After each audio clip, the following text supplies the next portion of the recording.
Bien, vamos a continuar con nuestras predicaciones de Santiago y estamos ahora en el capítulo 3, versículos del 13 al 18. Este es el pasaje que continúa, donde nos quedamos la última vez. Y solamente decir un poquito acerca del contexto que estaba pasando un poquito más en este tiempo, en el primer siglo, y era el mundo grecorromano también. Esto nos va a ayudar a entender un poquito más acerca de este tema, que es el tema de la sabiduría. Y en el mundo grecorromano se tenía en alta estima el tema de la sabiduría. El tema de la sabiduría, después vemos también a Pablo, ¿no? También que ahí se pone a discutir con algunos y también decían, ¿y de dónde viene? Y gente que quería saber a veces cosas nuevas, ¿no? Y todo este tema. Pero la sabiduría estaba asociada en el mundo, digamos, en el mundo grecorromano, estaba asociada con, vamos a decir, con tres áreas, dijéramos, para poder entender un poquito qué estaba pasando en ese tiempo. Javi, ¿quieres? No sé si está un poquito alto y a veces hace un poquito agudo. El tema de la sabiduría para una persona en ese tiempo era cómo reconocían a alguien que era sabio o quién se suponía que era una persona sabia en ese tiempo para la cultura en el mundo en ese momento. Y algo que tenían que tener en cuenta era el tema de la retórica. La retórica era muy importante. ¿Qué hablamos con retórica? Es el arte de hablar. Era bien importante para ellos. Ellos estimaban mucho esto, valoraban mucho esto. Eso era fundamental. Un sabio era el que podía persuadir o convencer, de otra forma de decirlo, persuadir con discursos brillantes. Entonces alguien se podía parar ahí en las plazas y hablar y dar un discurso y hacerlo de una manera con esta retórica para convencer a su audiencia de lo que él estaba diciendo era verdadero. Entonces usaba argumentos brillantes, discursos asombrosos. Estas personas influían en la sociedad. Por eso es que en ese tiempo los maestros y los oradores eran altamente respetados. Y también eso lo vemos en la cultura judía, pero en la cultura grecorromana también eso es lo que vemos. Maestros y oradores eran muy respetados en ese tiempo. Entonces, ¿la gente qué quería hacer? Quería ser como ese. Hoy en día no es muy diferente, ¿verdad? Tampoco ahora con las redes sociales y demás, pero ahora vamos a hablar también sobre esta parte. La habilidad que ellos tenían para debatir, y sí tenían buenos argumentos para debatir con otros y poner sus ideas en alta estima. Otra de las cosas que ellos también tenían para cómo poder reconocer a un sabio era el tema del éxito. Si esa persona tenía éxito e influencia sobre otros. El que triunfaba en la política, si alguien triunfaba en la política era muy respetado, como decían, wow, este hombre es muy sabio, es un modelo a seguir. Yo quisiera ser como alguien como este, o aún los mismos padres decían a los hijos, sería bueno que tú fueras como alguien así, ¿no? El que tenía seguidores también, personas que sabemos que también había seguidores de ciertos maestros, ¿verdad? Que son muy conocidos hasta hoy en día, sabemos de ellos, los de Platón, Esenios y todo estos grupos. El que tenía también poder y prestigio, sin duda los bienes que tenían, pero el tema del poder, el prestigio que tenían esos como oradores y como maestros. También hablaban de la capacidad intelectual que tenían ellos, obviamente, para razonar y para argumentar y para convencer a las personas con estos argumentos. Se creía que también estas personas tenían una sabiduría superior. De hecho, es lo que Pablo también va a hablar en ese aspecto en la carta a los Colosenses también, y también en la carta a los Corintios que al final también vamos a leer. Algo también de las virtudes que buscaban o que ellos decían tener en los sabios era el autocontrol, porque también había este tema de disciplinas que ellos tenían, de una persona valiente, de una persona disciplinada, y una persona que también buscaba mucho el honor. También en ese tiempo era mucho el tema de la cultura de honor y vergüenza, ¿verdad? Entonces este tema de quien tenía más honor era lo que se buscaba en la cultura en ese tiempo. Así que el mundo, digamos, en ese tiempo pensaba, sabio es el que impresiona en su forma de hablar. El que tiene buenas ideas, el que tiene buenos argumentos, el que tiene ciertas virtudes, y eso es lo que el mundo clasificaba como una persona sabia. Por eso es que muchos maestros buscaban también un estatus social alto, y muchos también se querían hacer maestros. ¿Se acuerdan lo que veíamos la vez pasada sobre Santiago, que decía, no muchos de ustedes que busquen hacerse maestros? Y habla de este contexto, ¿verdad?, en el que había de este mundo grecorromano acerca de la sabiduría. Pero sin duda también tiempo antes, la sabiduría ya era también valorada para la cultura judía. Como sabemos, la sabiduría en la perspectiva judía no solamente trataba de conocimiento, lo incluía, pero no solamente era conocimiento. ¿Por qué lo podemos decir así? Sino que también era una vida recta delante de Dios. Porque Proverbios nos dice, ¿no? Vemos que Proverbios dice que el temor a Dios es el principio de la sabiduría. Y el temor a Dios habla obviamente de este respeto, de esta adoración a Dios, pero también habla de esta forma de vida en obediencia a Dios. Alguien temía y decía ser temeroso de Dios porque obedecía a Dios y hacía lo que Dios le decía que tenía que hacer. Así que hablar de sabiduría en la cultura hebrea habla más del tema de no solo conocimiento, tener información, sino tener una vida recta delante de Dios, vivir en rectitud, vivir en obediencia y en temor a Dios. Lo contrario era vivir en desobediencia y en rebeldía ante Dios. Esa no era una persona sabia en la cultura hebrea. Así que, yendo a nuestro texto un poquito, esto es simplemente para entender un poquito cuál era el contexto de lo que se está escribiendo acá. Santiago 3:13, el título que vamos a ver hoy es ¿quién es verdaderamente sabio? Y la pregunta también que surge es, ¿yo soy sabio en mi manera de vivir?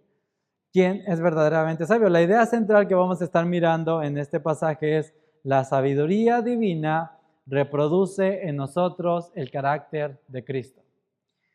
La sabiduría divina reproduce en nosotros el carácter de Cristo. Vamos a ver el primer punto. El primer punto lo vamos a ver desde versículo 13 al 16. Es la conducta de la sabiduría terrenal. ¿Cómo se conduce a alguien que dice ser sabio, pero esta sabiduría es una sabiduría terrenal? Es una sabiduría humana, es una sabiduría mundana, simplemente no es celestial, no es la que viene realmente de Dios. Así que vamos a ir leyendo versículo 13. Y ahí aquí es la pregunta, ¿no? Es interesante porque es lo que va a decir. ¿Quién es sabio? Versículo 13. Y entendido entre ustedes. Y es esto, ¿no? Es como, ¿cómo puedo saber quién es sabio entre nosotros? ¿Qué características debo de buscar? ¿Cuál es el fruto? Y entonces dice el autor, que muestre, esta palabra la vamos a encontrar muchas veces, ¿no? La hemos encontrado muchas veces, que muestre, que haya evidencia. ¿Cómo puedo ver? Entonces, esto es lo que vemos acá, que muestre por su buena conducta sus obras en sabia mansedumbre. Y eso es lo que vemos acá en esta parte. ¿Quién es sabio entre nosotros?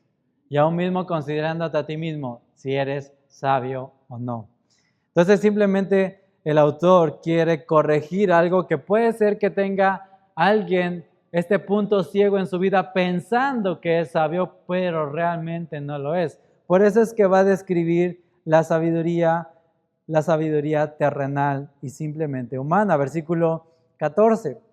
En el versículo 13 simplemente decir que cuando se hablaba de sabio es alguien que realmente sabía cómo hacer algo. Esa es simplemente una definición muy general. Alguien que sabía hacer algo. Cuando habla de entendido es alguien inteligente o alguien experto en algo, en hacer algo.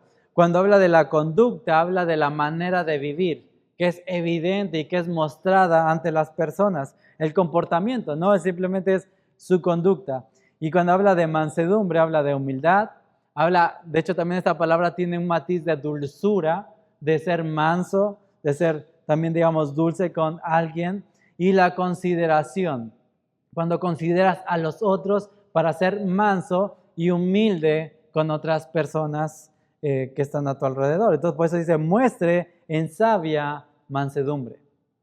El realmente ser sabio. Versículo 14, y aquí va a ser el contraste, ¿verdad? Por eso es que dijimos, es la descripción de la sabiduría terrenal. 14 dice, pero si tienen celos amargos y ambición personal en su corazón, no sean arrogantes y mientan así contra la verdad.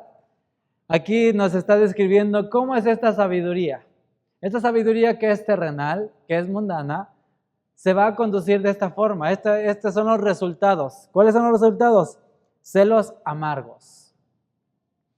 Va a haber envidias.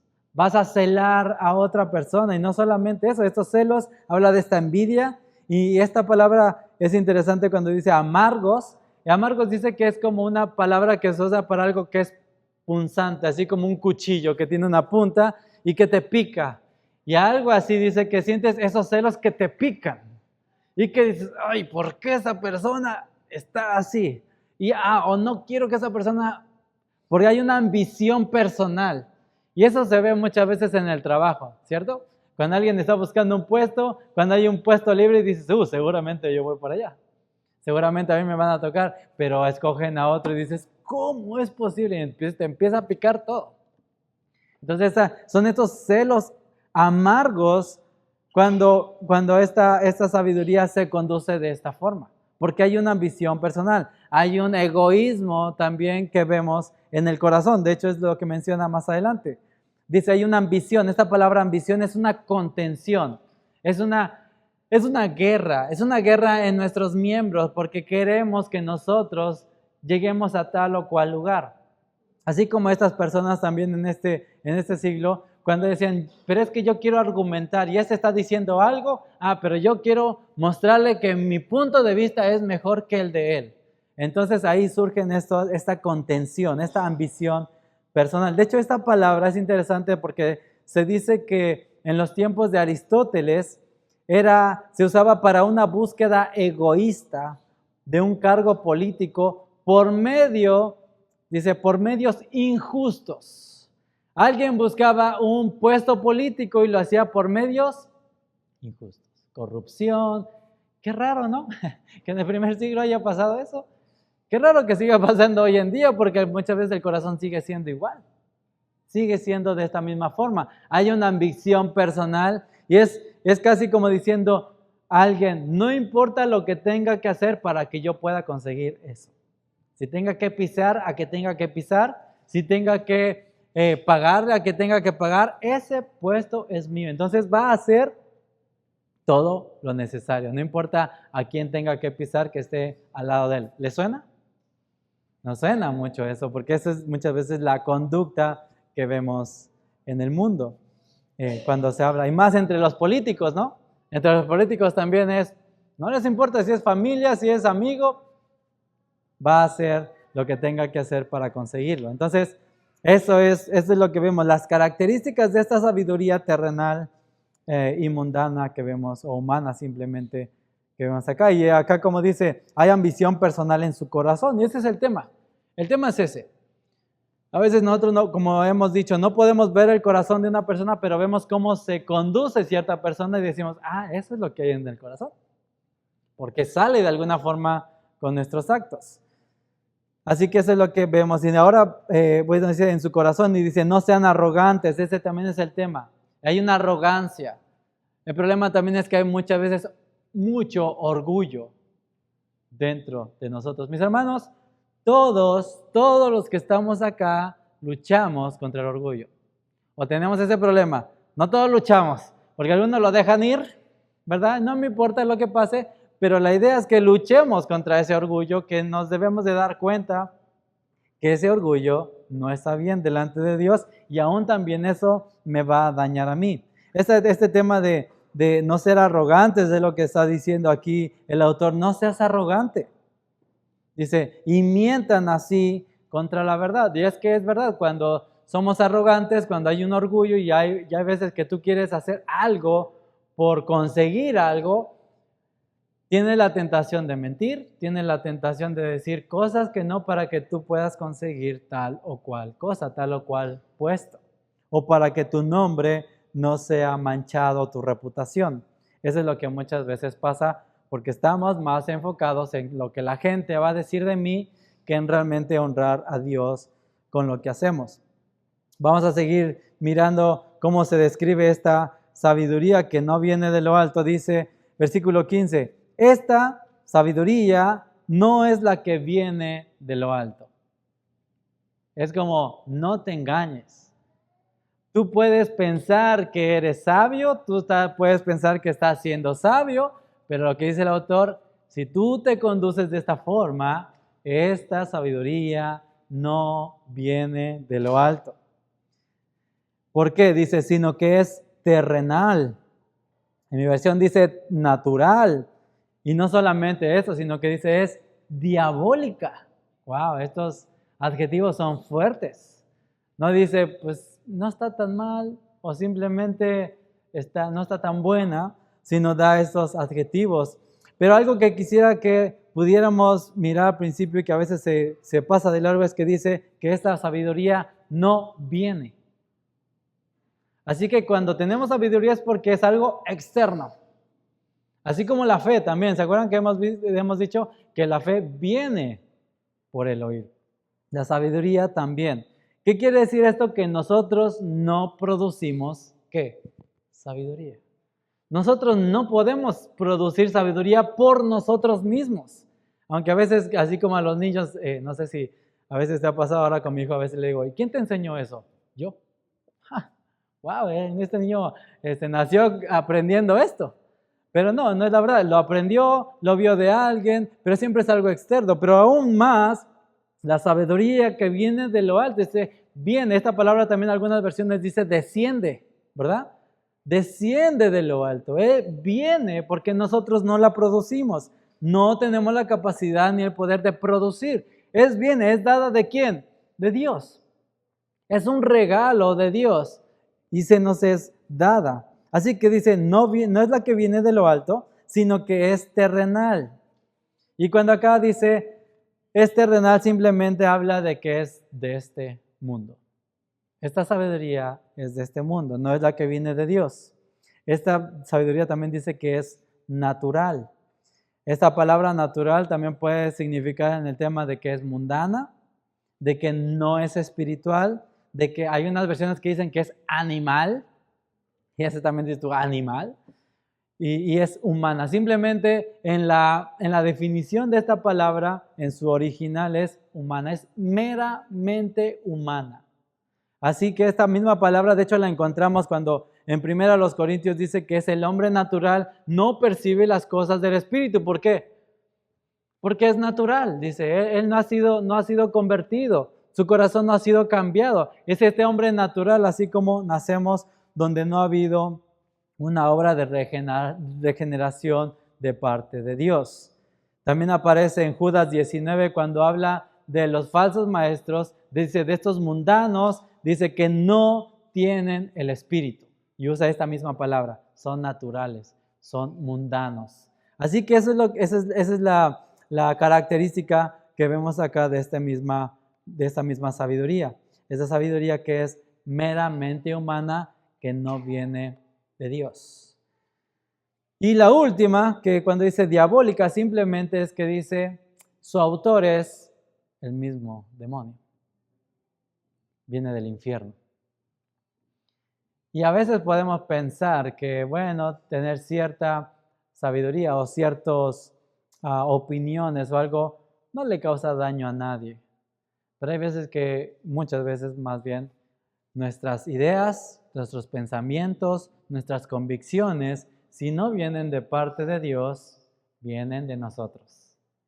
Esto sí viene de nuestra cosecha. Esto sí, nosotros lo estamos produciendo, pero es una sabiduría que no viene de parte de Dios. Y de hecho es así como se conduce con celos amargos y ambición personal, somos arrogantes, somos orgullosos, y ese fruto ¿no? Ni siquiera nos gusta a nosotros ese fruto.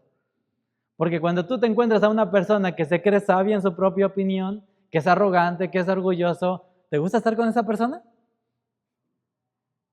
Ni siquiera a nosotros nos gusta, como seres humanos y como caídos y como pecadores. Imagínate delante del Señor, menos. Así que eso es lo que vemos en la conducta. Esto es la conducta, las características de la sabiduría terrenal. Y ahí vamos a ir un poquito más adelante. Versículo 16 va a dar un poquito más este tema de las características. Versículo 16 dice, porque donde hay celos, vuelvo a repetir, y ambición personal, allí hay confusión y toda cosa mala. Esos son los resultados de la sabiduría humana, de la sabiduría terrenal, de la sabiduría meramente humana, influenciada por el mismo infierno. Y es interesante porque Santiago también habló de los demonios ya, ¿no? Con el tema de la fe. Y está diciendo, fíjate de dónde viene todo esto. Y la influencia, y podemos ver resultados catastróficos. Esta palabra cuando dice, allí hay confusión, esta palabra confusión también se puede traducir como desorden. Hay perturbación. Y eso es lo que pasa en los trabajos, ¿cierto? Cuando hay ambición, cuando hay pelea de orgullos, ¿qué pasa en una oficina cuando eso pasa? Hay un desastre, hay un desorden, hay un mal ambiente laboral donde tú dices, no quiero ni llegar a trabajar acá porque es un desastre. Porque hay una lucha de ambición, hay una lucha de egos, hay una lucha de orgullos. Y hay perturbación, y también dice toda cosa mala, también esa palabra mala es toda cosa vil, toda cosa perversa. Y estas palabras nos suenan más fuertes para nosotros que solamente decir, está malo. Pero cuando dicen es perverso, oh wow, esto tiene una carga todavía más fuerte todavía. Es toda obra vil delante del Señor. Y es interesante, ¿no? Porque ahora como lo que estamos diciendo, que ellos también había esta competencia por tener más seguidores, por que su nombre fuera conocido, para que fueran respetados, para que las personas vieran cuánto ellos sabían y todo eso, sigue pasando hoy. Ahora con las redes no hay nada diferente, solamente que ahora es online. Pero antes se iban a las plazas y eso mismo se jactaban. Había una lucha de egos también en las mismas plazas, como ahora también en las redes sociales. Esto describía lo que pasaba en el día a día en este tiempo. Pero también hoy en día pasa en nuestro trabajo, puede ser que esté pasando en los trabajos, en las escuelas, en donde tú te conduces, puede pasar cuando ves que realmente Cristo no está. Eso es lo normal, eso es lo natural, ¿cierto? Es así, eso va a pasar. No te sorprendas porque eso es lo natural de lo que va a pasar cuando una persona piensa que es sabia. Pero lo peor o el problema que está atacando Santiago no es que eso esté pasando en las plazas, sino que eso está pasando dentro de la iglesia. Y ese es un problema. Eso sí es un problema. Porque acá adentro donde se supone que debe de haber mansedumbre, donde debe de haber humildad, donde vemos el fruto del Espíritu, está habiendo lo contrario. Hermanos, ¿cuántas veces hemos escuchado de división de iglesias? De hermanos en conflictos, de hermanos que no han sabido perdonar ni pedir perdón. Casi podría repetir lo mismo que dijo Santiago. Hermanos, ¿esto qué? No debe ser así. Porque a veces también damos rienda suelta a nuestra lengua, como vimos en el tema pasado, que vienen de un corazón a veces amargado y suelta la lengua y suelta el veneno y hay discusión y hay cizaña entre nosotros y dice esto no debería de ser así. Hermanos, el problema no es que haya esto, el problema es que haya entre nosotros. Y de esto tenemos que cuidarnos. De esto es de lo que debemos de cuidarnos. Una aplicación que podíamos ver en esta parte, aún por ahora solamente viendo esta sabiduría es, hermano, huye de la tentación de la sabiduría del mundo, de la filosofía del mundo, que la filosofía del mundo nos dice, yo merezco. Yo merezco eso. Yo soy mejor. Yo podría hacerlo mejor que él. Yo tendría que tener esto. Mi hermano, no alimentes tu orgullo. Lucha en contra de él. Busca la humildad en Cristo Jesús. No alimentes tu orgullo, lucha en contra de él. Examina tus motivaciones, aún dentro de la iglesia, porque hay veces que no estamos buscando un cargo político, pero a lo mejor estamos buscando un puesto dentro de la iglesia. Quiero ser maestro, quiero enseñar, pero hay veces que veo estos celos amargos, estas divisiones. No estamos hablando de una persona perfecta que no lucha con eso, pero sí que dice, tengo que ir negándome a mí mismo también. Entonces recuerda tu identidad en Cristo, porque a veces ese es el problema. No recordamos quiénes somos en Cristo ahora, ni quiénes fuimos tampoco antes sin Cristo. Examina tus motivaciones para querer servir al Señor. Examina tus motivaciones de postear cosas en las redes. Examina tus motivaciones en todo lo que haces, en por qué le dices algo a un hermano, por qué le dices algo a otro. Examina tus motivaciones, porque el corazón no lo vemos, pero muchas veces sí escuchamos palabras y vemos acciones. Algo que podemos también practicar día con día es el versículo de Lucas 9:23, cuando dijo el Señor Jesús, si alguno quiere venir en pos de mí, ¿qué dijo? Busque lo mejor para sí mismo. Dijo, busca ser el pastor, busca ser el maestro, busca que todos te admiren. ¿Verdad que no? Dijo, niéguese a sí mismo cada día. Tome su cruz cada día y ¿qué dice? Y sígame. Mi hermano, si tú dices ser un cristiano, se supone que eres un seguidor de Cristo. Y si eres un seguidor de Cristo, lo que dice acá es que cada día tienes que negarte ¿a quién? A ti mismo. Negar muchas veces tus deseos que son mundanos y carnales, porque a veces nuestras motivaciones son esas.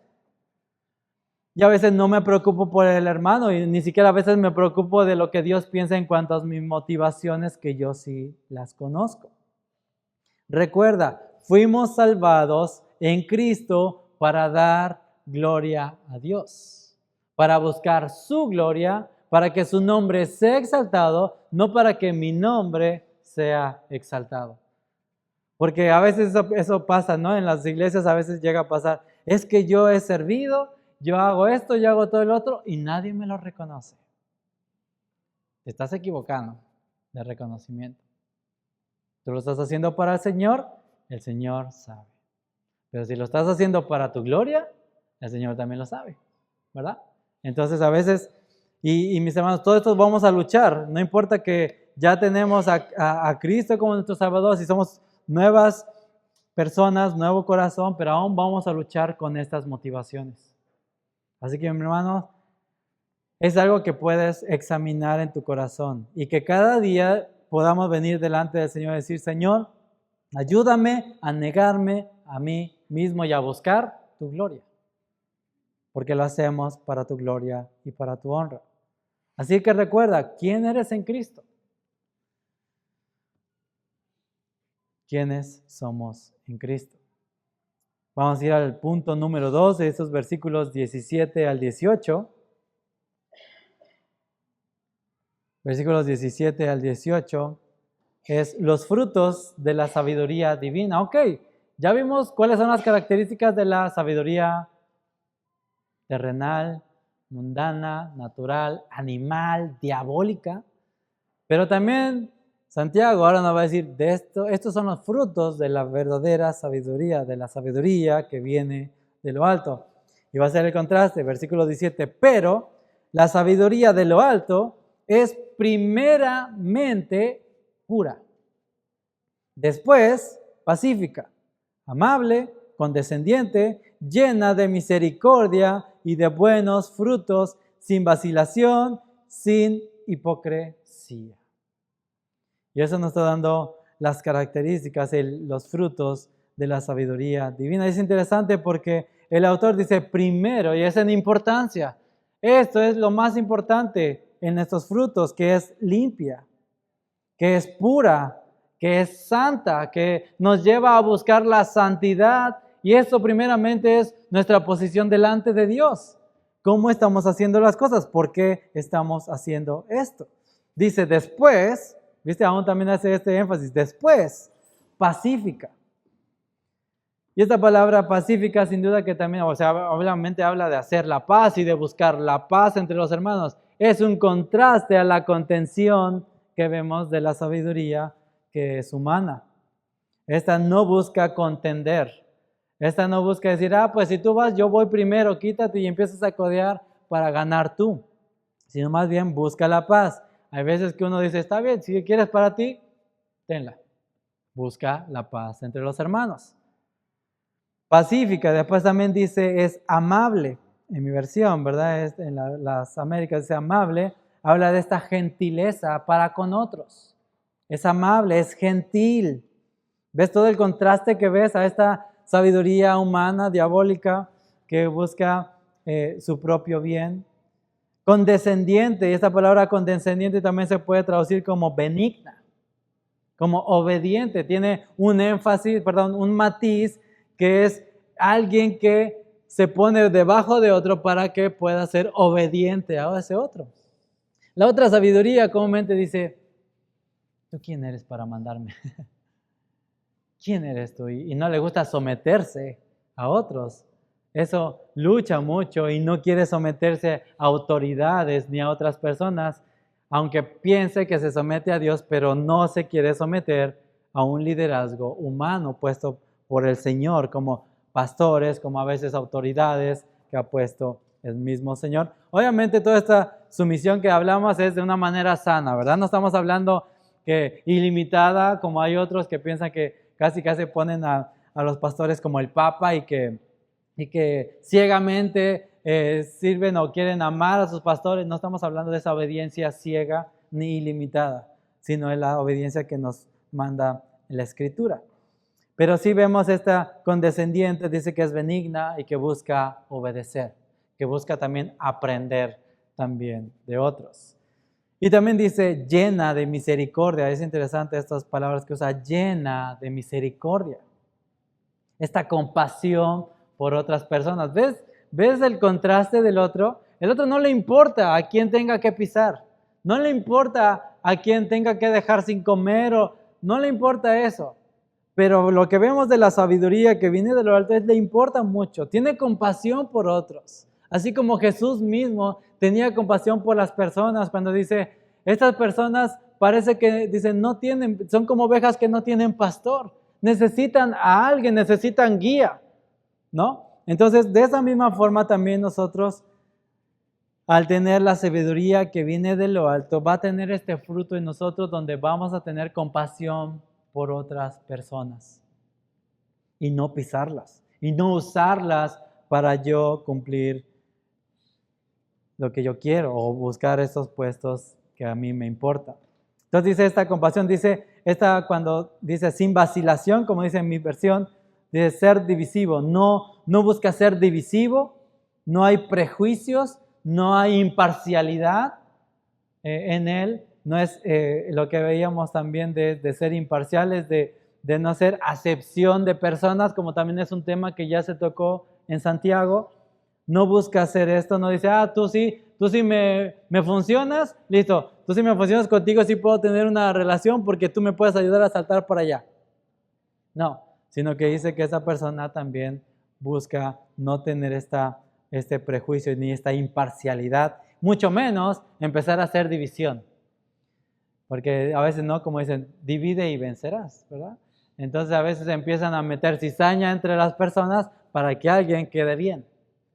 Yo meto cizaña entonces las personas para que mi nombre no quede mal y prefiero eso antes que mi nombre sea, hablado mal delante de otras personas. Y también lo último, en esta última característica o frutos dice sin hipocresía. Eso también es importante, ¿no? Sin fingimiento, sin fingir, sinceramente. Es sincera. Cuando vemos el fruto de lo que viene de parte del Señor, me va a ayudar a no ser hipócrita. Y también con eso luchamos. Vamos a seguir luchando. Pero dice que esta sabiduría que viene me ayuda a no fingir fe, no fingir con otras personas, no decir, sí hermano, que viene aquí y después una puñalada por la espalda. O a no fingir, ok, aquí se hace bien. A veces se pasa que con los líderes una persona, bien hermano, sí, Dios lo bendiga, no sé qué, y después allá con los hermanos le anda dando con todo a los hermanos. Y les dice de cosas y a veces eso no hay una armonía realmente de lo que pasa. Pero hay veces que nos portamos bien delante de las personas que me conviene, pero a los otros, así ves que no hay un beneficio personal. Así que la sabiduría de lo alto, la sabiduría divina, tiene estos frutos. Tiene el fruto de ser pura, de que busca la santidad, y esto obviamente nos llama a que delante de Dios es correcta, que me importa qué es lo que Dios piensa, que Dios está mirando en mi corazón, es pacífica, es amable, es condescendiente, es llena de misericordia, tiene buenos frutos, buenas acciones, dice sin vacilación y sin hipocresía. Mis hermanos, esto sí son frutos que vienen de la sabiduría de parte de Dios. Porque a veces podemos tener esta confusión de, yo sé. Por ejemplo, alguien puede pensar que sabe mucho de la Biblia, de la doctrina, de todo esto, pero si no hay compasión, si hay hipocresía, si hay contienda y todo eso, realmente no es sabiduría. No la bíblica, no la divina, no la que viene de parte de Dios. A lo mejor su sabiduría es simplemente humana. Sabe cómo hablar, sabe cómo dar buenas ideas, habla muy bonito, pero no hay profundidad, no hay sabiduría que viene de parte de Dios y sin duda tampoco hay una transformación de la persona, no hay un nuevo corazón, puede ser también, o simplemente está pensando que su forma de vivir es la correcta, ¿no? También Proverbios nos llama a eso, ¿no? Que tengamos que mirar que el necio, ¿no? Piensa que su opinión es la mejor, que su forma de vida es la correcta, hasta que es confrontado con la palabra de Dios y Dios también le convence. Versículo 18, también este versículo 18 a veces en la traducción de las palabras a veces es un poquito complicada. De hecho, algunos comentaristas dicen a veces es un poquito complicado la traducción de este último versículo, aún más qué quiere decir.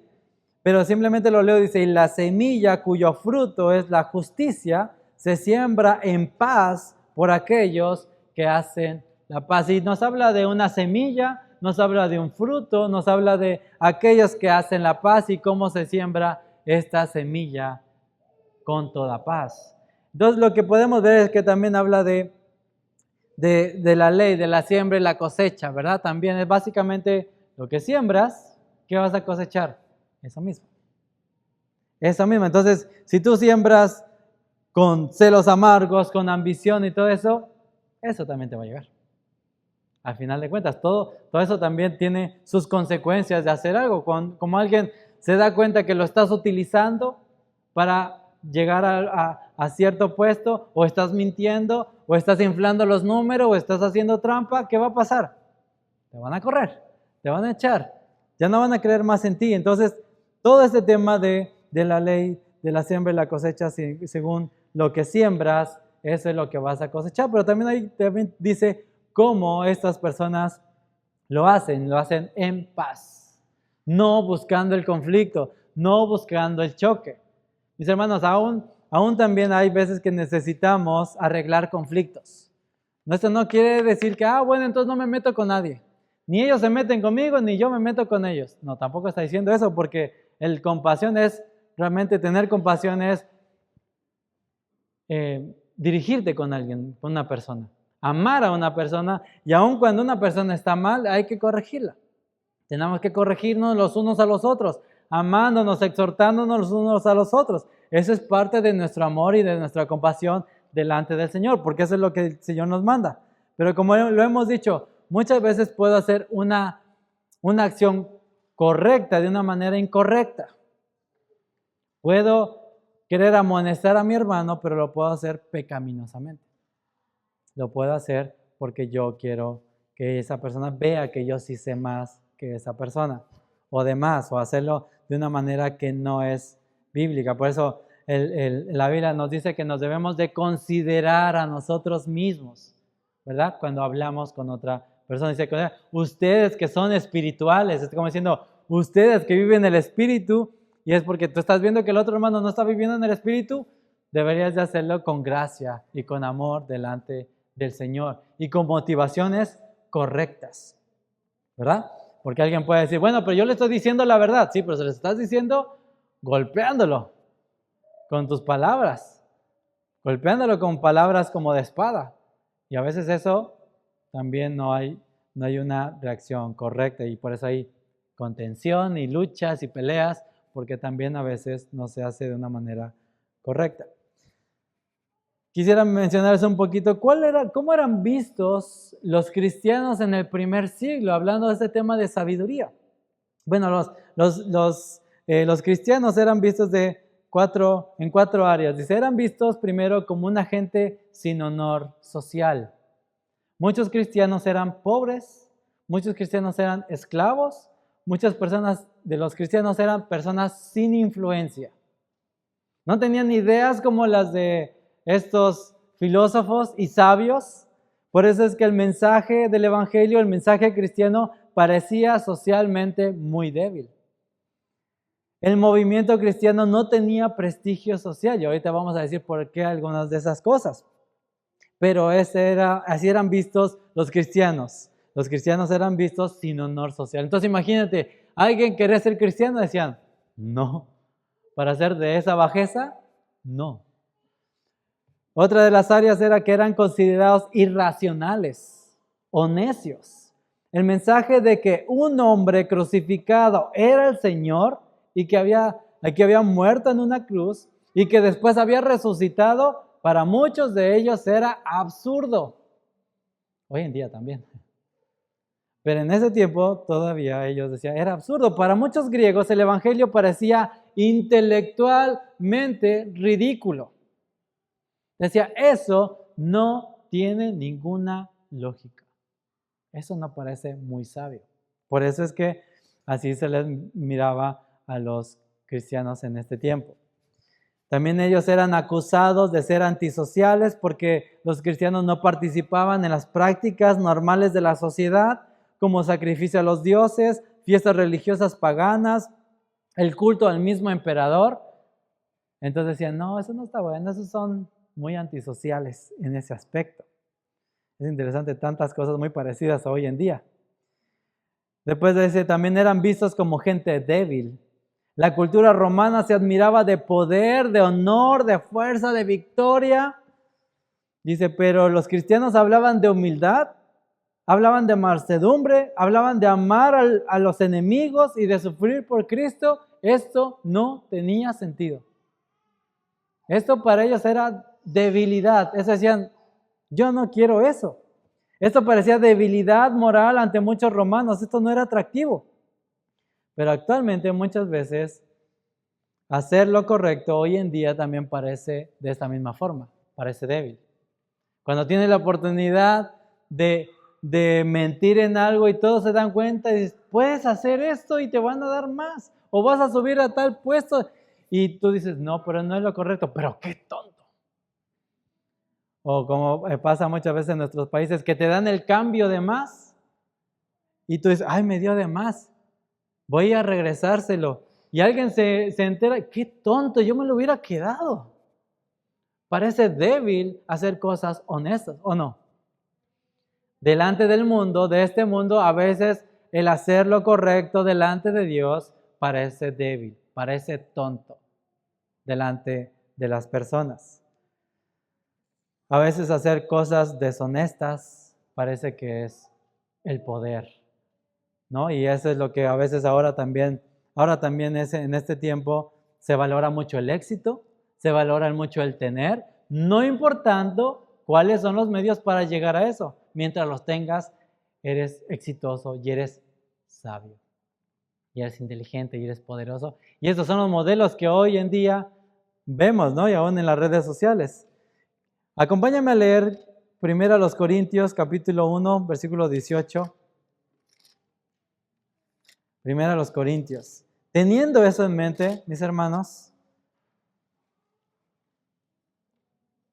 voy a leerles este pasaje que es un poquito largo, estos versículos, pero es necesario para que podamos también ver en este mismo contexto. Y vean lo que habla del Evangelio y quién pensaba también que eran sabios. Versículo 18, lo voy a ir leyendo, dice: porque la palabra de la cruz es necedad para los que se pierden, pero para nosotros los salvos es que poder de Dios. Porque está escrito: destruiré la sabiduría de los sabios y el entendimiento de los inteligentes desecharé. ¿Dónde está el sabio? ¿Dónde está el escriba? ¿Dónde está el que sabe discutir en este siglo? ¿No ha hecho Dios que la sabiduría de este mundo sea necedad? Pues ya que en la sabiduría de Dios el mundo no conoció a Dios por medio de su propia sabiduría, agradó a Dios mediante la necedad de la predicación salvar a los que creen. Versículo 22 dice: porque en verdad los judíos piden señales y los griegos buscan sabiduría, pero nosotros predicamos a Cristo crucificado, piedra de tropiezo para los judíos y necedad para los gentiles. Sin embargo, para los llamados, tanto judíos como griegos, Cristo es poder y sabiduría de Dios. Porque la necedad de Dios es más sabia que los hombres y la debilidad de Dios es más fuerte que los hombres. Pues consideren, hermanos, su llamamiento. No hubo muchos sabios conforme a la carne, ni muchos poderosos, ni muchos nobles, sino que Dios ha escogido lo necio del mundo para avergonzar a los sabios. Y Dios ha escogido lo débil del mundo para avergonzar a lo fuerte.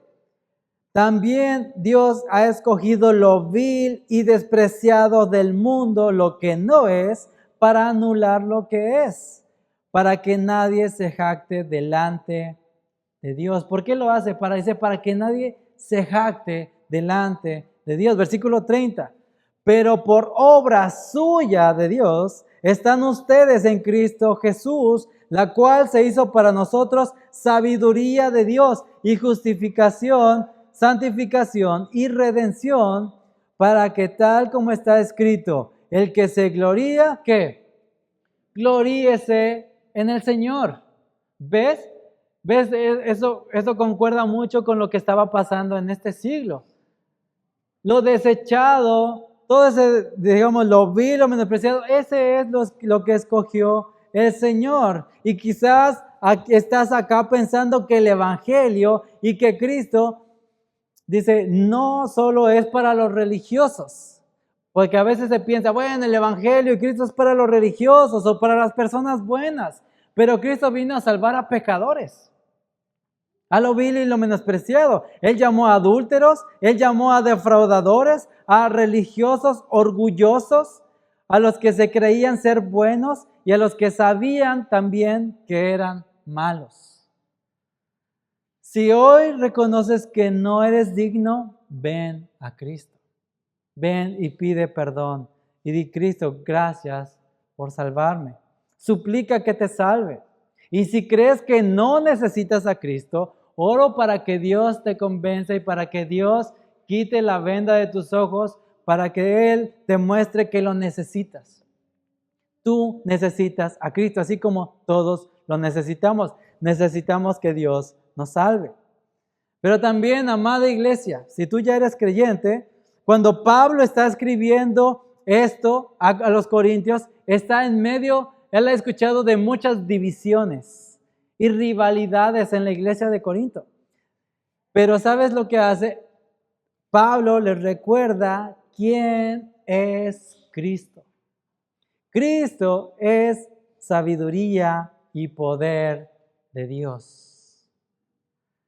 Dice, también les recuerda que fue Dios quien los llamó y los puso en Cristo, como lo vemos en el versículo 30. Esa es la obra de Él. Nosotros no hicimos nada para ser escogidos por Dios.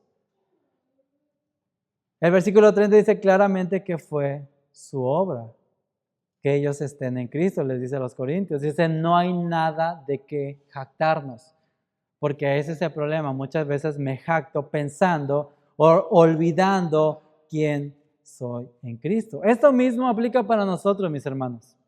Debemos recordar que no éramos dignos ni merecedores del amor y la gracia de Dios. No lo merecíamos. Por eso necesitamos recordar el Evangelio.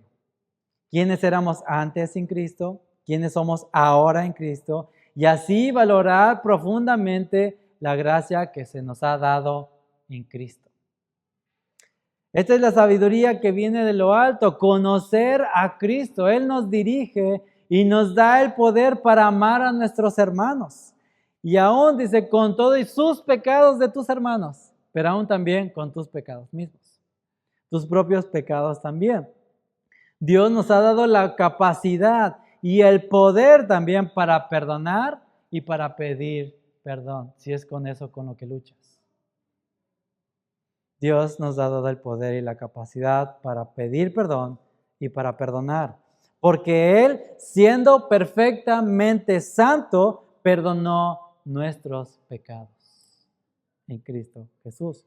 Qué increíble es nuestro Dios. Y como decíamos ahí en la idea central, la sabiduría divina reproduce en nosotros el carácter de Cristo. Nos va a llenar de misericordia, de compasión. No vamos a buscar lo nuestro, no vamos a pisar a las personas, vamos a buscar, Dios nos va a traer obediencia, sumisión para los unos a los otros, exhortándonos los unos a los otros, porque la sabiduría que viene de lo alto tiene estos frutos. Si estás luchando, si estás teniendo la conducta del otro, donde hay orgullo, donde hay división, donde hay celos amargos, donde hay envidia, ya sabes qué tipo de sabiduría es. Pero ruega al Señor para que te haga sabio y que te dé sabiduría delante de Él. Así que la pregunta es, ¿eres sabio realmente? Y si no, como dice Santiago en el primer capítulo, pídela a Dios que la va a dar abundantemente. Que el Señor nos ayude.